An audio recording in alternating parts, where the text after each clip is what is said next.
A lot of people assume that intrinsic motivation is better than extrinsic motivation, and I'm here to tell you, as human beings, we need both. Allah subhanahu wa ta'ala already created us with an intrinsic and extrinsic drive. Think about it. Allah subhanahu wa ta'ala rewards us extrinsically with things like Eid or things like Jannah, inshallah. And Allah subhanahu wa ta'ala also blesses us with intrinsic motivation, such as the inner peace we feel when we pray.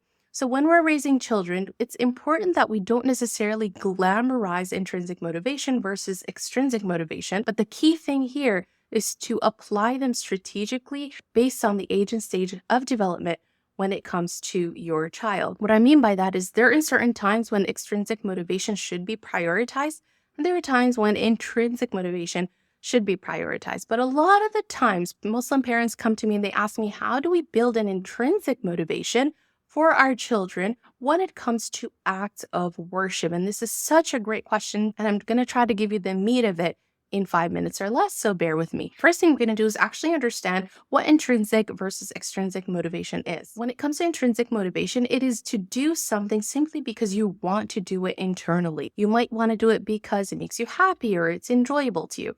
The point is that there isn't an external motivation to doing that thing. Just doing that thing is enjoyable to you, so you do it over and over again. So think about indulging in a piece of chocolate. You're not necessarily eating a piece of chocolate because someone is rewarding you for eating that piece of chocolate.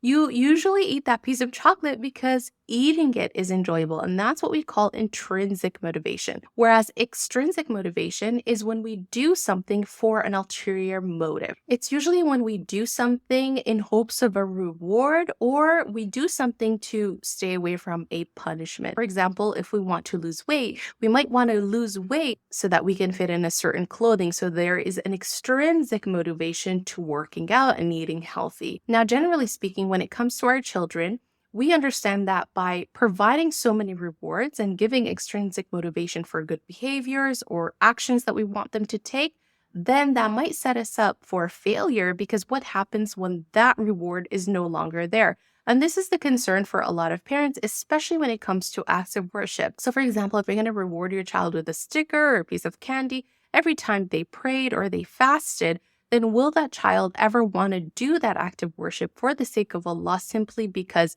it's coming from within? And this is where it gets a little bit tricky, especially when it comes to acts of worship, because we know that we're not worshiping for things, we're worshiping for Allah subhanahu wa ta'ala's sake. The thing that we want to note here, and the key difference between extrinsic and intrinsic motivation, is sustainability. One is sustainable, one isn't. We can't always offer rewards for certain good behaviors and good actions. What we want to do is for that person to inherently do the good actions and the good behavior just because it's what's appropriate or what's good. So in this situation, what we want to do is use extrinsic and intrinsic motivation in moderation with strategy. So that means is before you want to give a reward, an extrinsic reward for a good behavior or an act of worship, you really want to think this through before you hand it over. Is this a path that you want to take? Generally speaking, my rule of thumb is that when it comes to acts of worship, I do not offer extrinsic rewards. I'm not giving you Jannah points, Salah points, this points, that point, absolutely none. But what I will give is a good word.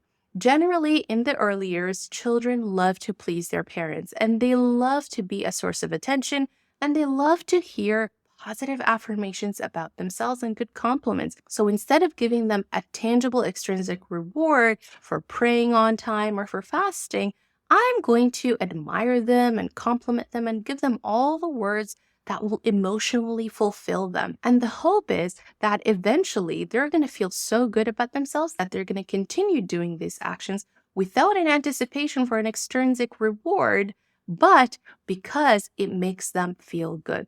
So that is the strategy I personally apply. One of the recommendations I always give parents is before you begin any type of reward system, you always want to think long term. You want to think about the sustainability, and you want to think about the impact it's going to have on your child long term. I hope that I gave you a little bit of insight this week. And as always, make sure you hit the subscribe button and the notification bell so that you can be notified the next time I upload If you have any other topics that you would like for me to discuss, leave them in the comments below. And as always, please share this video with any fellow friend who can benefit from it as well. I can't wait to talk to you next week. Take care. Assalamu alaikum.